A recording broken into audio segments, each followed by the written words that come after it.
Hello and welcome my top 7 games of the year list. Why a top 7? Mostly because after I checked all the games I played this year, there wasn't actually that many games that satisfies the parameters I set to be included in here.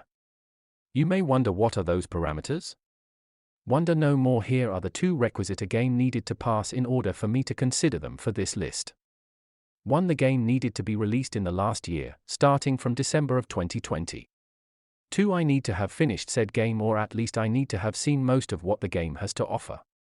Also remember, this is my personal opinion. I don't think many would agree with a lot of the positions, but frankly I don't particularly care. So with all of this out of the way, let's start the list with the position number 7.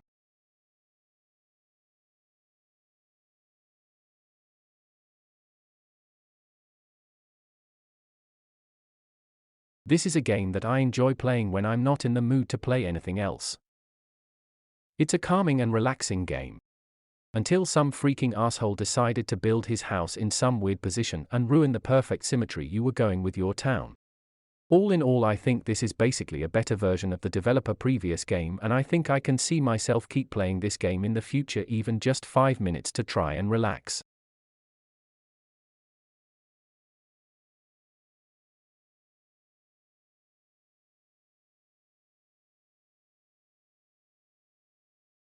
This isn't actually a game I expected to play this year. I mostly bought it because I like the aesthetic. I played some dodgeball games in the past, like Knockout City and Robot Roller Derby Disco Dodgeball, but I didn't actually enjoy them that much. But the thing is, Dodgeball Academia isn't just an arcade dodgeball game, it's also a pretty good RPG. The only thing that I didn't really like was that the story was pretty short, and after you are finished with it you don't have much else to do. There is an element of PvP, but it's only in local. I would very much like if there was some online play or something like that.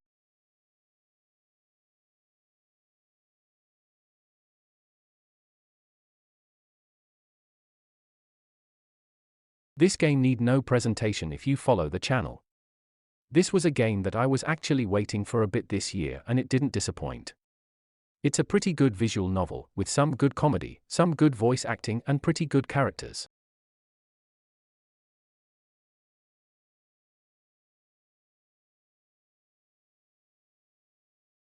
This is kinda cheating because the original Chapter 1 came out in like 2018.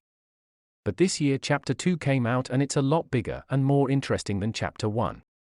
Not only this chapter has a lot of funny moments, but it also features an alternative genocidal route just like Undertale. Even if contrary to that game, this route very likely won't change the ending that you will get. After playing it, I'm now definitely more excited for when the other 3 chapters will come out in 2069.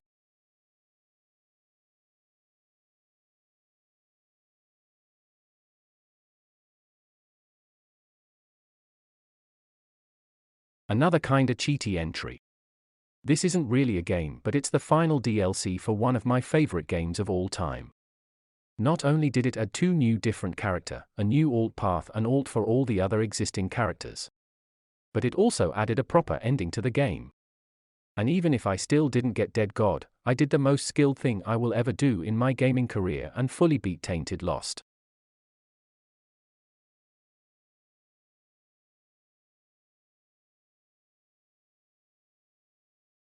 This is a game that I actually found just few months ago. Before that I actually didn't know about any of the games in the Cookie Run series. While I was never a fan of runner games, this one has a lot more going on with the whole management of the kingdom side. And also I like the design of a lot of the characters, and that may have contributed to me playing a lot of the gacha, even if right now I never had the need to spend any real world money on the game.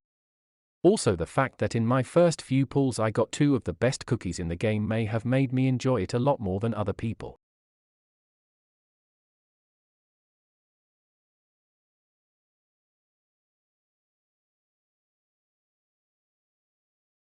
While technically Amori did not come out in 2021, I started playing it just at the start of the year.